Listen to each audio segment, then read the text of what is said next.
আওয়ামী লীগের সাধারণ সম্পাদক ও সেতুমন্ত্রী ওবায়দুল কাদেরের শারীরিক অবস্থা একটু উন্নতির পথে, তবে এখনও তিনি শঙ্কামুক্ত নন জানিয়েছেন চিকিৎসকরা।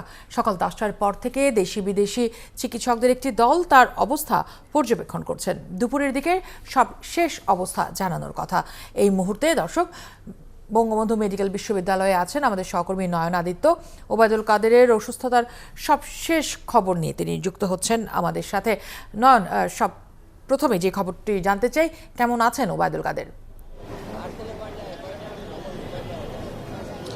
গতকালকের চেয়ে আজকে অবস্থা ভালো আছে। কিছুক্ষণ আগেও যখন আমরা কথা বলছিলাম উপমন্ত্রী এনামুল হক সাহেবের সঙ্গে, তিনি ভিতর থেকে বেরিয়ে আসছিলেন, তিনি আমাদেরকে জানালেন যে গতকাল যে অবস্থায় ছিল তার চেয়ে অনেকটাই ভালো অবস্থায় আজকে আছে। এবং যেহেতু ডাক্তারদের যে বোর্ড, দেশি বিদেশি ডাক্তার যে মেডিকেল বোর্ড, সেটি যখন বসেছে তখন তারা সিদ্ধান্ত নেবে আসলে পরবর্তী ধাপগুলো কী হবে। সেই ধাপগুলো জানবার জন্য আমাদের আরেকটু হয়তো অপেক্ষা করতে হবে। তবে যেটি বলা হয়েছিল যে 10টার পর হয়তো তার ভেন্টিলেশন খুলে দেওয়ার যে সিদ্ধান্ত, সেই সিদ্ধান্ত এখনও নেওয়া হয়েছে কিনা সেটি কিন্তু আমরা এখনো নিশ্চিত হতে পারিনি। কারণ ভেতরে যে বোর্ডের যে সভা চলছে কিংবা তারা যেভাবে পর্যবেক্ষণ করছেন, সেই পর্যবেক্ষণ করবার পরে আসলে তারা সেই সিদ্ধান্ত নেবেন। এই সিদ্ধান্তটি হয়তো আমরা জানতে পারবো। তবে এখানে জানিয়ে রাখতে চাই, উপমহাদেশের বিখ্যাত যিনি হৃদরোগ বিশেষজ্ঞ দেবী শেঠি ভারত থেকে তিনি দুপুরের মধ্যেই এখানে এসে পৌঁছবেন বলে আমরা কিছুক্ষণ আগেই জানতে পেরেছি, যেটি আমাদেরকে নিশ্চিত করেছে এনামুল হক সাহেব। এবং তিনি যেটি বলেছেন যে আসবার পরে তখন হয়তো পরবর্তী ধাপগুলো নিয়ে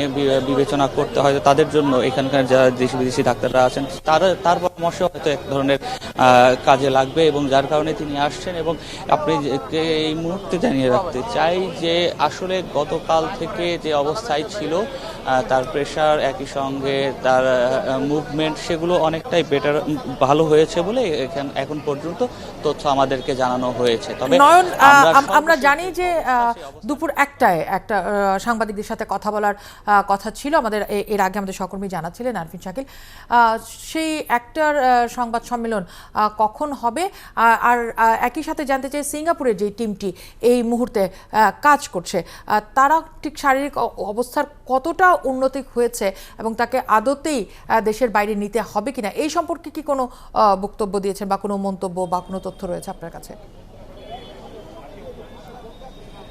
দেখুন, নতুন করে আসলে তাদের পক্ষ থেকে কোনো ধরনের বক্তব্যই পাওয়া যায়নি। তারা 9:10 থেকে 15-র মধ্যে এই মেডিকেল কলেজ হাসপাতালে প্রবেশ করেছে এবং তারপর থেকে তারা পর্যবেক্ষণ করছে। এবং পর্যবেক্ষণ শেষ হবার পরে হয়তো তাদের পক্ষ থেকে কোনো কথা বলা হবে কিনা সেটি আমরা এখনো নিশ্চিত নই। তবে মেডিকেলের এই কলেজের কর্তৃপক্ষ কিংবা যিনি বক্তব্য দেবেন তার কাছ থেকে নিশ্চয়ই আমরা তাদের যে পর্যবেক্ষণ সেটিও নিশ্চয়ই জানতে পারবো। এবং যেটি বলছিলেন যে একটার সময় প্রতিদিন, যেটি গতকালকে জানানো হয়েছে, একটার সময় সার্বিক যে অবস্থা সেই অবস্থা তুলে ধরা হবে গণমাধ্যমে।